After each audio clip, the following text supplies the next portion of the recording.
Demon Slayer, Kimetsu no Yaiba to the Hashira Training has come to theaters and has left moviegoers somewhat divided. Is this a feature worth seeing in theaters, or is it something maybe we should skip? Today on Com Talk, we're going to talk about that.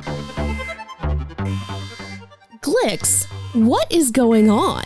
We are receiving a signal from a new area on the planet Geekery. All right, let's see what the planet has for us today. Opening forms in 3, 2, 1. Hello, Devoted Geeks, and welcome to episode 177 of Com Talk, podcast edition of Geek Devotions, a show from Devoted Geeks who are devoted to letting you know that you love. So if you don't watch past this moment, know this: we love you, we care about you. There is a plan and purpose for your life. Do not give up. Today is kind of a different episode of Com Talk, as it's, I don't want to say it's just a filler, ironically, filler episode of it, but this is something I want to put in the feed because it's been an interesting conversation taking place in the anime and geek spaces, and that is what's taking place with these movies.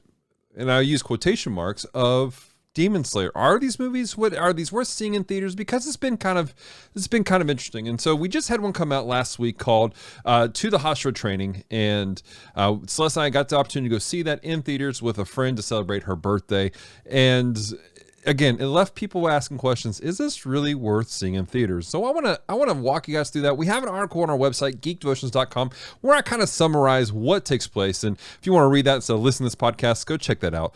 But let's dive into this conversation. What is it, and is it worth seeing? One thing that people have been kind of confused about is that this is not necessarily a movie per se. A lot of people, when they think back about the Demon Slayer movie, Mugen Train, they were really excited about it. You go to that movie and it was a single story through and through, and it was really interesting. It's fascinating, and it's fast-paced, and it's beautiful, and people loved it. But what people didn't realize, what threw people off, was that it was also kind of a whole season in and of itself. It was what was put out as the next season. So when people who went to go watch the anime, especially on platforms like Hulu and Crunchyroll, where it was broken up into episodes, they were kind of thrown off because like, well, I've seen all this in theaters. This is the movie, which led to a drop of viewership on Crunchyroll and other platforms. Following movie, and I'm going to use quotation marks, was called To the Swordsmith Village, and it took a very different route in its presentation. Instead of being a single contained story like Mugen Train was, it was actually kind of a bridge between the two different story arcs of the Entertainment District and the Swordsmith Village, which again is why it was called To the Swordsmith Village. And Crunchyroll did their best to put this out, saying that this was not a movie, but rather it was more of a special season premiere, a special event, almost a Fathom event, if you will, to announce the new season that was taking place.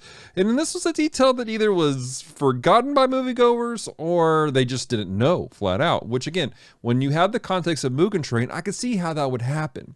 Which this now brings us to the Hashira Training. What's taking place with this? The actual release. To the Hashira Training Ground takes after the latter more than the former.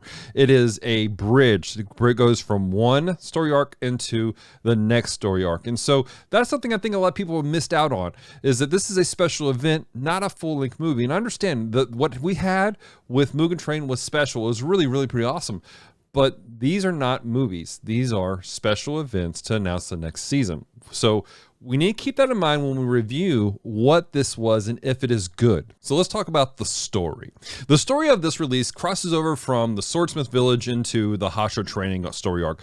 And the season transitions, they can be tricky sometimes because of the length of time it takes between different seasons. Sometimes viewers, they forget details, they forget certain things were taking place, or forget specific key points of the previous story that need to be present in their mind for them to understand or really fully enjoy the impact of the coming season. In this particular release, did a great job of making that bridge for me. It reminded me of key aspects that took place in the Swordsmith Village that I had forgotten, and also reminded me of the emotional depth that was taking place between a couple of the characters. And I appreciate that reminder because that really does help me moving forward into this next season. And then for the actual portion that was quote unquote brand new, again, this is like the first 2 episodes of the new season. It was a nice return to some of the levity of Demon Slayer that we have on a regular basis, some of the comedy and everything. Because again, the last season ends really intensely, and there's a really joyous moment, but also there's some startling revelations that are made that leave you worried. And so what happens is in this, again, some people have called it filler. It's not a filler, but it's a lighthearted return to what Demon Slayer is, portions of Demon Slayer But also, it lays the groundwork for some heavy things that are going to be taking place in the season moving forward with the training of all the Demon Slayer Corps and what the Hashiras are trying to accomplish. And so, again, I'm trying not to give spoilers here, but what took place at the end was a major revelation moving forward. And what they do is they set the groundwork for what's coming down. And it left me pretty excited about this upcoming season. Now, as far as production value, I gotta say this is just as high on par as their previous productions of Demon Slayer. They do a really great job. The company called Unfotable is the company that's been doing all the animation. They worked on the Fate series, I believe. They have done an amazing job. And I was asking Celeste, because she's actually read the entire manga series. And so she knows what's coming down the pipeline. I asked her, art-wise, how does this compare to the mangas? How is it working out? And she said there are scenes that are almost one for the manga. They're doing a fantastic job of honoring the source material as they make this adaptation to a film. And so that's something I really appreciate, because they're keeping that high standard of art. But for the manga readers, it's something that's not distracting. It just adds to the story for them. As I said at the beginning of this episode, we saw this in theaters with a friend for her birthday. And on the way out, we had another friend of us who was with us. His name is Caesar. Great guy. Love him to death. And love his whole family. They're fantastic individuals. And I asked Caesar to kind of give his thoughts on the film for our website for the blog version. And I want you guys to go check out the website, geekdevotions.com. There'll be a link in the description down below for you guys to go straight to the article to read his full thoughts on what he thought about the film. But he said an interesting line in his review that I want to talk about just for a brief second. That's simply this. Furthermore, it seems the next season will emphasize trusting those around you and relying on them in your time of need. I am looking forward to this next season, what this next season will bring. And this line is interesting, how he viewed it, how it was emphasizing trusting those around you, relying on them in your time of need.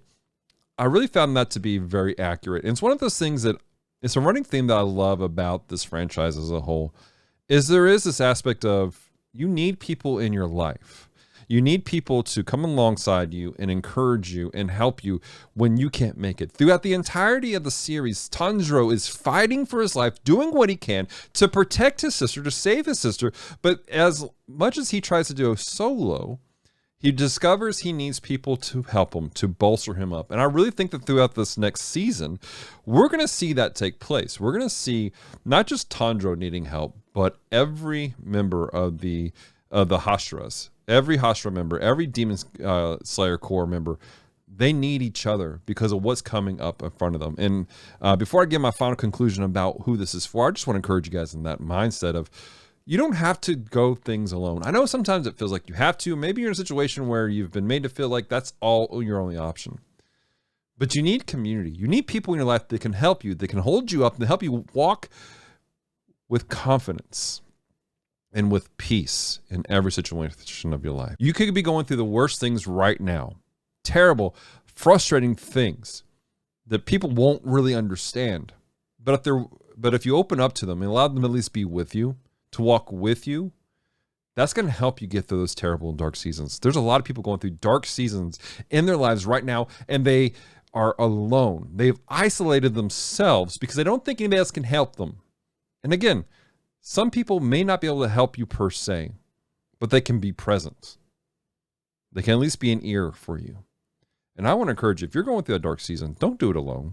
Get involved in a community. Get wrapped up in a group of people who will love you and walk you through that dark season appropriately. And again, I use the words appropriately because there's some people that they take advantage of you.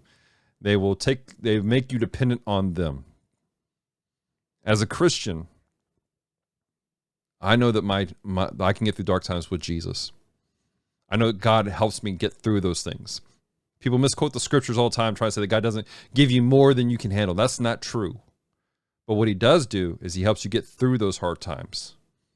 He will carry you through that. But he does that oftentimes in the context of community. I need people in my life to help me through hard times. And I want to encourage you that if you are going through these things, get locked into a good biblical community that will help you, walk you through these things, pray with you, and encourage you. So the final question is simply this. Who is this movie for? Again, I use quotation marks because it's not a movie. at all. This is a season premiere special event, and we have to look at it through that lens. I understand that some people miss that context because it's not necessarily advertised as such by certain media outlets. But again, this is simply just a Fathom event, if you will. It's not called Fathom event, but it's an event for a season premiere. So who is it for? Well, if you're a fan of Demon Slayer, watching this in theaters with friends and other franchise fans, I think it's worth doing. Because when you're in the theater with other people that get it, that understand it, there's a level of joy that takes place. Everyone understands the jokes. Everyone understands the gravity of certain moments, and they understand, like, you know, oh wow, this is an important thing. And so there's cheers, there's groans, there's excitement in the corporate setting because we all understand it. So I think that if you can, and you're in a group of people who get it, it's a fun experience to go and see in theaters with other people. Because I don't think they're gonna release this individually or separately like they have the Mugen Train. That being said, if you're new to the franchise, I think it's a bit more for you to handle. There's a lot of things that you will not understand. There's a lot of things that you will not get. And they do an okay job, the opening, of kind of summarizing the different story arcs so you can kind of track along. But you're going to have questions on the back end trying to understand things. And so I would recommend, maybe if you're new to the franchise, either have a friend who's very understanding and willing to walk you through it, or maybe not watch this in theaters, because I don't think you'll get it. Those are my thoughts, guys. I hope you guys have enjoyed this podcast. I want to hear from you guys. Did you watch it? Did you like it? Who do you think it's for? Do you think it's worth seeing in theaters, or maybe you should wait for the franchise to come out with these episodes separately? I do want to encourage you guys, again, check out the website geekdevotions.com, where you see the full-length review on this show, or in particular this release of the show, but also all the other content. We just released an episode of the Bottom Shelf podcast, where we are reviewing Lady Hawk, which I know what you guys are thinking. Dallas, Bottom Shelf review terror movies. Why are you reviewing Lady Hawk? Maybe you should listen and find out. But we also have articles and reviews coming out all the time. Why? Because we're trying to create content that encourages people, inspires people, and help geeks kind of navigate things and find the light of Christ, find hope amid those things. So, guys, until next time, stay devoted. Peace and love.